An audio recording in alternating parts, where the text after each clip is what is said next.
Shalom, selamat pagi Bapak Ibu Saudara yang dikasihi Tuhan Yesus Kristus. Selamat kita berjumpa kembali dalam renungan pada pagi hari ini. Saya ucapkan salam sejahtera buat saudara semua dimanapun saudara berada. Damai dan sukacita oleh Roh Kudus melimpah senantiasa dalam hati dan kehidupan saudara semua.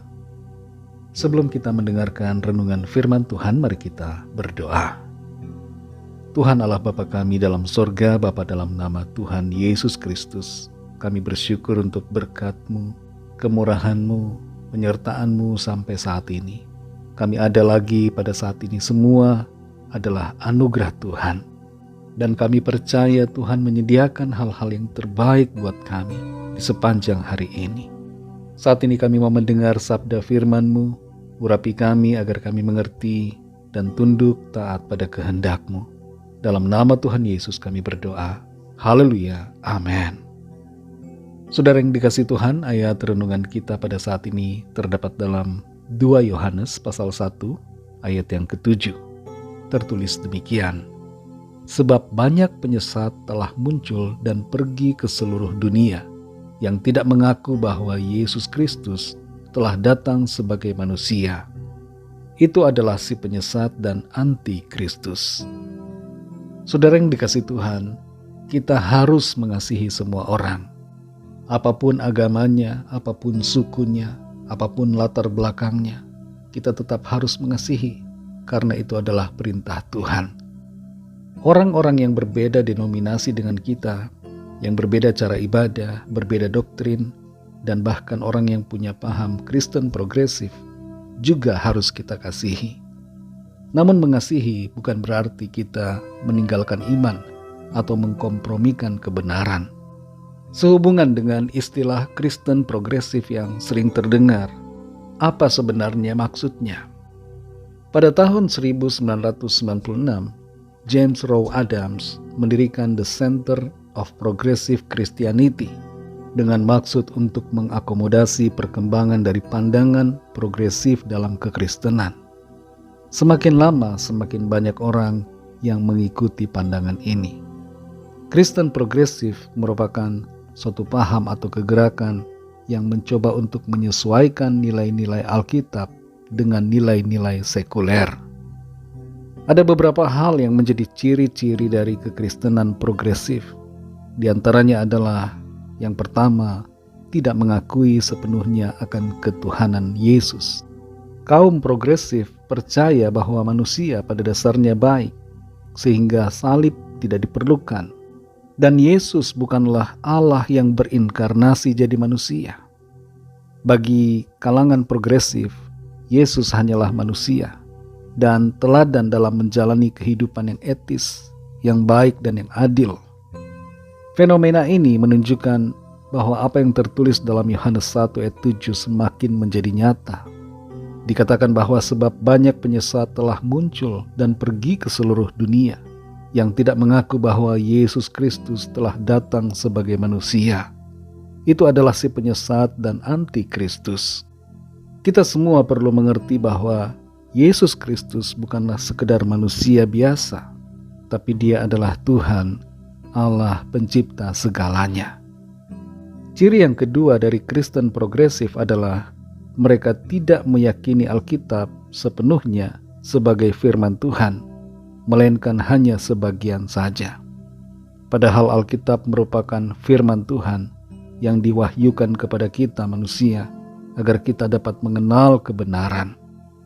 Dan ciri yang ketiga, kaum progresif berpandangan bahwa semua orang bisa selamat dengan perbuatan baik dan dengan hidup yang saleh serta melakukan amal kebajikan.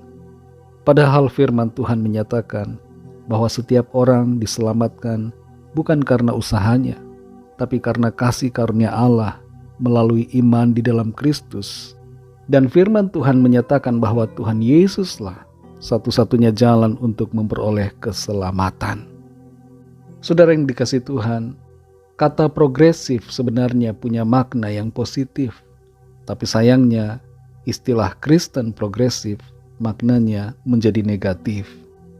Memang betul bahwa iman kita harus progresif, tapi dalam artian bahwa iman kita ini harus maju, harus bertambah, semakin kuat dan teguh, dan harus jadi semakin sempurna menjelang hari Tuhan yang mendekat. Iman yang progresif tidak berarti bahwa kita kompromi dengan nilai-nilai dunia. Kita justru harus semakin bertambah dalam pengenalan dan dalam kasih kita kepada Tuhan Yesus. Mari saudara yang dikasih Tuhan, di tengah situasi akhir zaman yang penuh dengan tantangan ini, jadilah kuat terus di dalam iman kepada Tuhan Yesus, dan laksanakanlah amanat agungnya, kabarkanlah Injil, dan bawa jiwa-jiwa untuk masuk ke dalam kerajaan sorga. Roh Kudus akan menolong kita untuk tetap kuat dan setia selalu kepada Tuhan Yesus Kristus sampai Dia datang kembali di kali yang kedua. Mari kita berdoa. Terima kasih Tuhan Yesus, kami bersyukur untuk firman-Mu yang sudah kami dengar, firman-Mu yang kembali mengingatkan kami untuk tetap kuat teguh dalam iman kami kepadamu, tidak terpengaruh dengan berbagai ajaran yang menyimpang dari kebenaran firman Tuhan, dan tidak menjadi bimbang oleh berbagai hal yang terjadi di dunia ini. Tolong kami supaya iman kami terus menjadi sempurna, terus bertambah kuat di dalam Tuhan, sehingga kami selalu setia kepadamu Tuhan Yesus, sampai akhir hidup kami, sampai kami berjumpa muka dengan Engkau ya Tuhan. Terima kasih untuk kebenaran firman-Mu. Kami bersyukur untuk kekuatan dan peneguhan yang dari Tuhan. Berkatilah kami Tuhan di sepanjang hari ini, dalam segala tugas aktivitas kami, dalam studi, dalam pekerjaan, dalam usaha, dalam pelayanan, dan dalam segala hal yang kami kerjakan. Biarlah Tuhan memberkati semuanya, sehingga nama-Mu senantiasa dipermuliakan dalam hidup kami. Kami berdoa bagi yang sakit dan dalam pergumulan, agar tangan Tuhan bekerja melawat setiap kami. Kesembuhan terjadi, pemulihan terjadi, ada kelepasan, ada kemenangan, ada pertolongan ajaib, mujizat-Mu yang heran dinyatakan bagi setiap kami. Terima kasih Tuhan, kami serahkan semua ke dalam tangan kasih-Mu. Hanya dalam nama-Mu yang kudus, nama Tuhan Yesus Kristus, kami sudah berdoa dan mengucap syukur. Haleluya. Mari sama-sama kita berdoa doa Bapa kami. Bapa kami yang di sorga, dikuduskanlah nama-Mu, datanglah kerajaan-Mu, jadilah kehendak-Mu di bumi seperti di sorga. Berikanlah kami pada hari ini makanan kami yang secukupnya, dan ampunilah kami akan kesalahan kami, seperti kami juga mengampuni orang yang bersalah kepada kami. Dan janganlah membawa kami ke dalam pencobaan, tetapi lepaskanlah kami daripada yang jahat, karena Engkaulah yang mempunyai kerajaan dan kuasa dan kemuliaan sampai selama-lamanya. Amin. Terimalah berkat Tuhan. Tuhan memberkati engkau dan melindungi engkau. Tuhan menyinari engkau dengan wajah-Nya dan memberikan kasih karunia.